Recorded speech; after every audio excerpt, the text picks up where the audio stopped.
नमस्कार दोस्तों, स्वागत है आपका हमारे YouTube चैनल पर। आज हम यहाँ पे बात करेंगे किसके बारे में, झीलों के बारे में हम बात कर रहे थे, है ना। तो चंबा की झीलें हमने पिछले वीडियो में कवर कर ली थी। आज बात करेंगे कांगड़ा जिला के और किन्नौर जिला की, साथ में सिरमौर जिला की। बहुत ही मोस्ट इंपॉर्टेंट झीलें यहाँ से रहती हैं। देखो, आज जो है वो B.Ed एंट्रेंस का एग्जाम हुआ है और कांगड़ा की झील से वहाँ पे क्वेश्चन पूछा गया है, सिरमौर की झील से क्वेश्चन पूछा गया है। तो चलिए शुरू करते हैं। फिर सबसे पहले हम बात करते हैं कांगड़ा की झील। कांगड़ा में पहली झील पढ़ेंगे करेरी झील। कौन सी झील है ये जी? ये है करेरी झील। ठीक है, कहाँ पे है? कांगड़ा में है। कितनी ऊंचाई समुद्र तल से इसकी ऊंचाई कितनी है? तो ये है 1810 मीटर की ऊंचाई। ठीक है, इतना बात आपको ध्यान में रखना है करेरी लेक के बारे में। उसके बाद है नेक्स्ट है डल झील। कौन सी झील है? डल झील। देखो, हमने पिछले वीडियो लेक्चर में पढ़ा था कि लामा डल झील कहाँ की झील है? वो चंबा की झील है। और यहाँ पे हम क्या पढ़ रहे हैं कि डल झील कहाँ की है? कांगड़ा की। तो ध्यान में रखना है, लामा डल जो है वो कहाँ की झील है? चंबा की झील है। जबकि अगर अकेली डल झील के बारे में पूछा जाए तो वह कांगड़ा की झील है। इसकी ऊंचाई कितनी है? 1775 मीटर ऊंची है। कहां से? समुद्र तल से। ठीक है, और इसके साथ जो जुड़ा हुआ फैक्ट है उसको जान लेते हैं कि भगवान धुमेश्वर का मंदिर है इस झील के किनारे, और इसका निर्माण किसने किया था? अगस्त्य ऋषि ने किया था। भगवान धुमेश्वर का मंदिर है जिसका निर्माण अगस्त्य ऋषि ने किया था। Temple devoted to lord Dhumeshwara, build by sage Agastya. ठीक है, सेज यानी कि ऋषि। ठीक है, और अगस्त्य जी। उसके बाद नेक्स्ट बात करते हैं भागसुनाथ झील, जो कि एक हम बोल सकते हैं कि भागसुनाथ टेम्पल भी है वहां पे। तो ये जो छोटा सा एक तालाब जैसा एक झील जैसी है, हम इसको बोल सकते हैं कहाँ पे है? मैक्लोडगंज में स्थित है। और इसके किनारे क्या है? भागसुनाथ टेम्पल भी है और वाटरफॉल भी है। तो ये आपको ध्यान में रखनी है। भागसुनाथ झील कहाँ पे है? ये भी हमारी कांगड़ा में है। उसके बाद बात करते हैं धनसर झील। धनसर झील कहाँ है? ये भी कांगड़ा की है। और इसकी ऊंचाई कितनी है? तो ऊंचाई आप रखो 4280 मीटर, समुद्र तल से 4280 मीटर धनसर झील की ऊंचाई है। और ये कहाँ की झील है? कांगड़ा की झील है। ठीक है जी। तो ये जो 4 झीलें हमने पढ़ी ये होगी हमारी प्राकृतिक झीलें। अब बात करते हैं चंबा की जो हमारी मैन मेड यानी कि कृत्रिम झील है उसके बारे में। तो बहुत ही इंपॉर्टेंट है, मोस्ट इंपॉर्टेंट है। देखो क्या है ये हमारे पास? पोंग झील। कौन सी झील है? पोंग झील। बहुत ही इंपॉर्टेंट है पोंग झील। ठीक है, पोंग झील कितनी ऊंचाई पर है? तो ये है 450 मीटर की ऊंचाई पर समुद्र तल से। और ये एक कृत्रिम झील है। ये मैंने पोंग झील ब्यास नदी पर बनी हुई है। यानी ये कैसे बनी? ठीक है, तो हमने ब्यास नदी पर क्या बनाया? पोंग बांध बनाया। और पोंग बांध बनाने के कारण वहां पे एक झील का निर्माण हुआ जिसको हमने बोला पोंग झील। ठीक है, तो ये देखो यहाँ पे पोंग डैम बनाया गया। कौन सी नदी पर? ब्यास नदी पर बनाया गया। और इसकी लंबाई कितनी है? ये जो डैम है इसकी लंबाई, या इस झील की लंबाई, इस झील की लंबाई कितनी है? 42 किलोमीटर है। यानी कि 42 किलोमीटर एरिया में यह फैली हुई है। कौन सी? पोंग झील। और इसे और नाम से जाना जाता है, और उसका नाम क्या है? तो नाम ध्यान में रखना है, महाराणा प्रताप सागर बांध।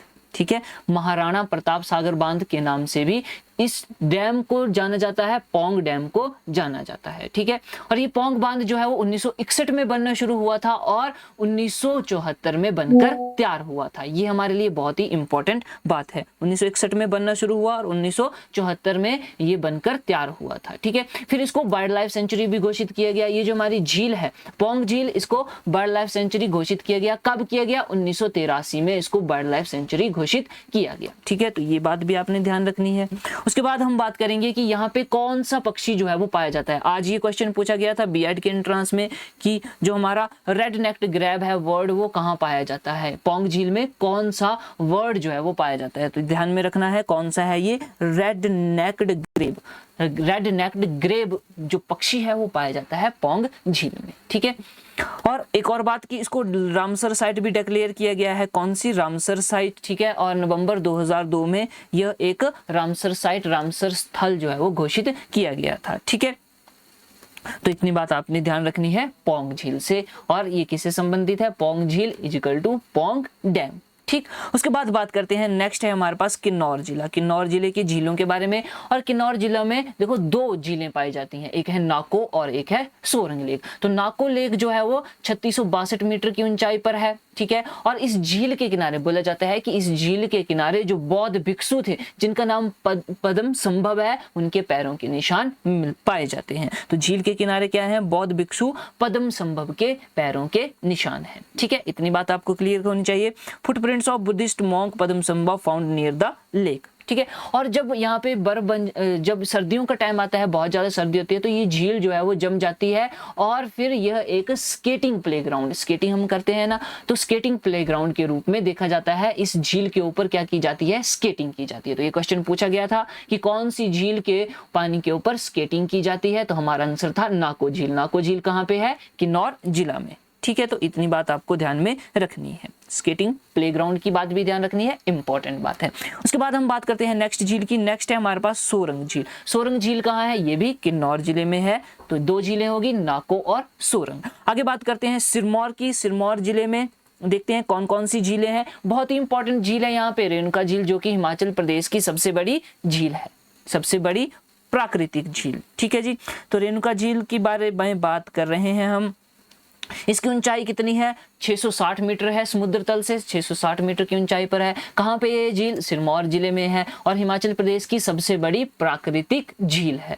हिमाचल प्रदेश की सबसे बड़ी प्राकृतिक झील है। और इसकी लंबाई कितनी है, तो ध्यान में लंबाई रखनी है 2.5 किलोमीटर, यानी कि 2.5 किलोमीटर की इसकी लंबाई है, ठीक है। और ये सबसे बड़ी क्या है, नेचुरल लेक है। और इसकी आकृति, ये क्वेश्चन पूछा गया है कि कौन सी झील की आकृति जो है वो सोई हुई महिला जैसी लगती है या सोई हुई स्त्री जैसी लगती है। तो रेणुका झील का बिल्कुल सही आंसर था। तो इसकी आकृति सोई हुई महिला जैसी लगती है, स्लीपिंग वुमेन जैसी लगती है, ठीक है। इतनी बात हो गई।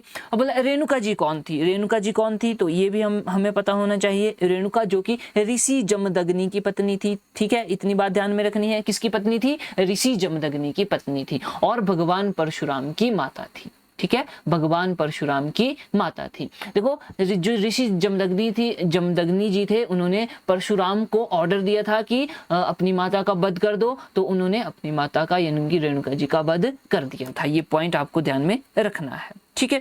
ये बात बोला related to Renuka wife of sage Jamadagni and mother of lord Parashuram. Parashuram ji हो जो उनको विष्णु का अवतार भी माना जाता है, ठीक है। और ये जो हमारे पास रेणुका झील है, इसको रामसर साइट घोषित किया गया। कब घोषित किया गया था, तो 2005 में इसको रामसर साइट जो है वो घोषित किया गया था। इतनी बात आपको ध्यान में रखनी है। उसके बाद नेक्स्ट झील आ जाती है सुकेती झील, जो कि सुकेती झील कहाँ है, ये भी सिरमौर डिस्ट्रिक्ट में है, ठीक है जी, सिरमौर जिले में है, ठीक है। इतनी बात क्लियर हो गई।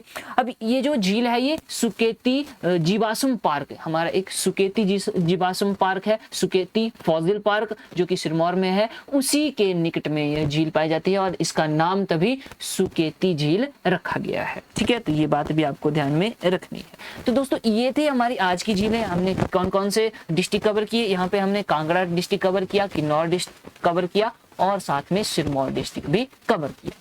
उम्मीद करता हूं कि ये जितनी भी जानकारी मैंने आपको दी है आपके लिए बहुत ही महत्वपूर्ण रहेगी और यहीं से आपके आने वाले एग्जाम में क्वेश्चन बनेगा।